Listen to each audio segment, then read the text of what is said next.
What's up mga kausak? Welcome back sa aking channel. At nakita nyo naman ang pagmumukha ko.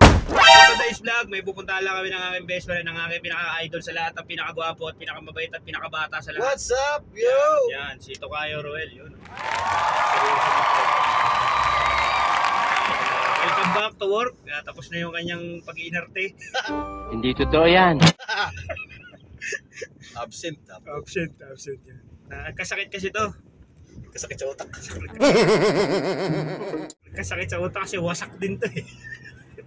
Kaya yun. Drama tayo. Drama. Siyempre kailangan niya para sa kinabukasan ng ating Kung tinuloy yan, di tuloy. oh, yun lang naman, ganun lang naman. Parang yung kumpare ko yan eh. Yung seaman. Yung kumpare ko seaman. Umuwi, bumaba ng barko. Di pumunta sa bahay. Pare, inom tayo. Parang may problema ka.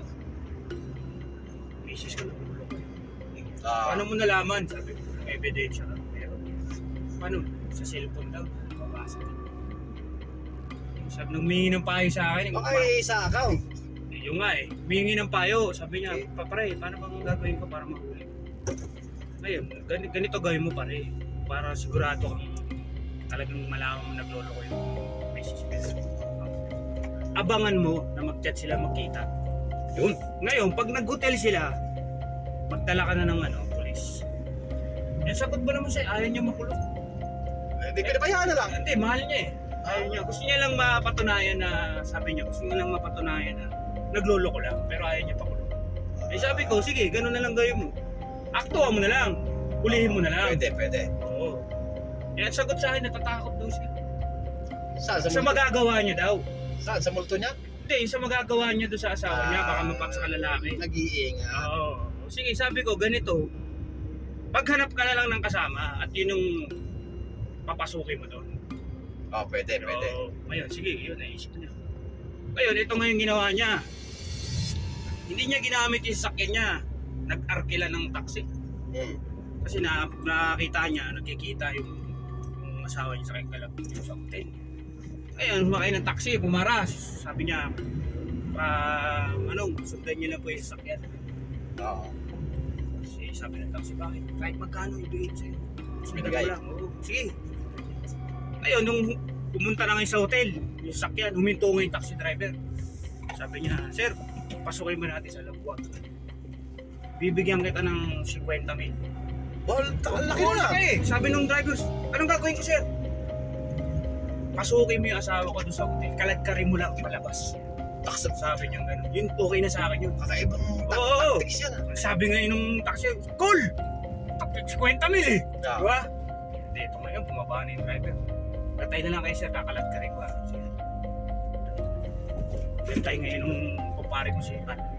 Ngayon lumabas yung driver, taxi. Kinaladkad yung asawa. Hawak yung yung buhok, kinaladkad, babae.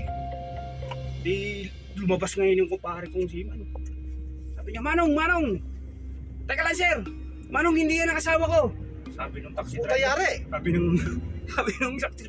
Sir, wait lang sir, tangina asawa ko to, mamaya babalikan ko yung asawa mo. Ayok yung sirkasyon na lang.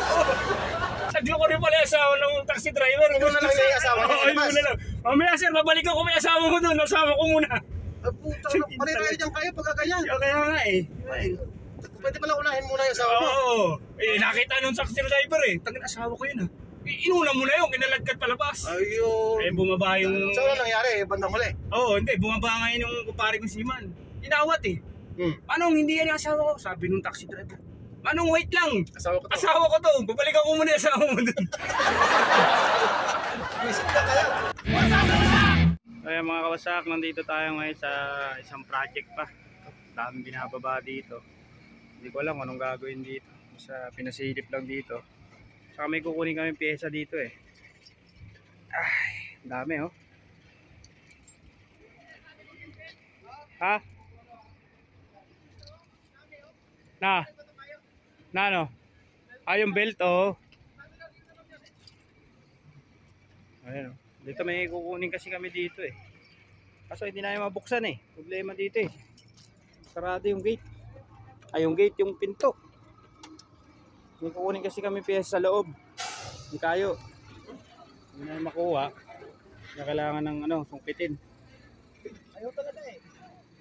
Paano gagawin natin dyan? At waiting tayo kayo. Ganun talaga, nagawa tayo. Alam mo yung Cubao, kayo, may overpass doon, di ba? May overpass, meron Oo. ding under the table. Nung nag-a-apply ako sa Pinas, padaan ako ng overpass. Itatawid ako sa kabila. Parang ganito. Yan ang yung ano, kabilaan, di ba? Makit ngayon ng overpass. May nakita ako matanda. Ano sabi ng matanda? Ano, yung hirap na maglakad eh. Matanda na eh. Oo, nasa gitna na siya, di ba? Gitna ng hagdanan. Naawa ako. Ginawa ko, binuwat ko. Para makakakit siya. Nung pagdating namin sa tuktok, pinagmumura ako. Ano sabi? Bakit? Iyo, putang na mo, Iyo, gago ka, sira. Taka ako, ba't? Sabi ko, lolo, inakit ko na nga kayo kasi naawa ako sa inyo. Babae o lalaki yan? Lalaki, naawa ako sa inyo kasi nahirapan kayo. Tinulungan mo na. Oo, minura ko eh. Tarantado ko eh, pababa ako, pinakyat mo ko. Ay, ka lang loko. Eh, malay ko kung pababa siya, bakit? Ba't di ka nagtanong? Nakikita mo, nahihirapan na nga eh, gaganong-ganon, ika-ika eh. Pinuwat ko ngayon, nila ko sa taas. Kaya nagalit sa amin, nagmumura ako. Kahit man ako yung matanda. Eh, anong malay ko eh. Sabi siya, tarantado ka iyo.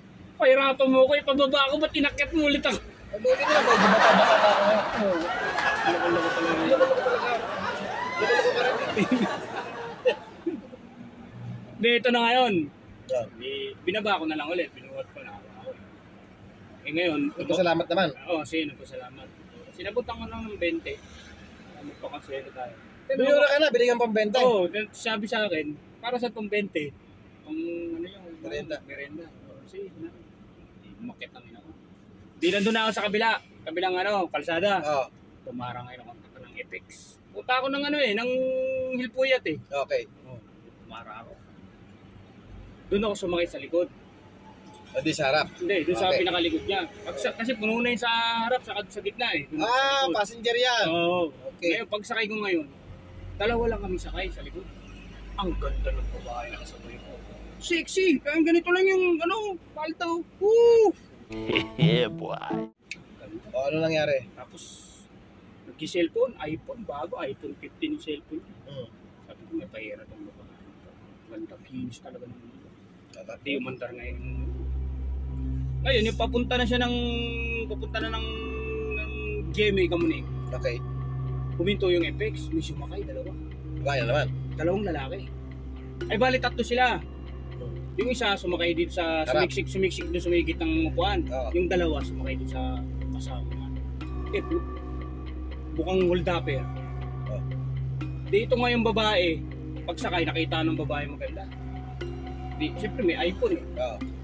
Hindi niya ngayon alam kung ang grabe. Alam niya, akala mukhang mga hold-upper eh. Ang ginawa niya ngayon, yung cellphone niya, nilagay niya doon sa may gilid ng ano, upuan. Lagay niya dito. Hindi niya naman lagay sa bag. Oo. Ito na ngayon. Sabi ko, ako, kinabahan na rin ako eh. Hold-upper siguro. Ito na ngayon. Pagbiyahe nga, sa mga 20 minuto kung biyahe, nag-declare na ngayon. Hold up. Hold up to. Kinabahan ako. Yung pera kong kuha eh. Magsibaba na kayo. Magsibaba. Yung sasakyan lang pala. Babae. Ngayon yung babae ngayon. Sinisik yung cellphone niya iPhone ko sa kuhaan. Hindi niya kayo makuha. Hindi niya lang makuha. Oh. Bumaba sila eh, di ba? Oo po, pinababa kami. Oo. Oh, yun ang nangyari. Akala ng babae, yung iniisip niya, baka kunin yung cellphone niya, siniksik niya sa may upuan. Doon pala sasakyan yung target. Bumaba na kayo. Patay yung cellphone kasama sa sasakyan. Oo, kasama. Pabusit yung pangyayari, no? Kaya nga. Hirap na rin. Sa Pinas talaga, mahirap talaga buhay nga sa Pinas. Parang ano lang yan eh. Anong gusto mo? Puri o buhay? Oo, yun. Puri na lang, maligaya ka pa. Kita mo, nagmagandang loob ka na sa matanda. Pinagalitan ko. Pababa pala, hindi pa nakyat ko. Wala. Sira ka dyan.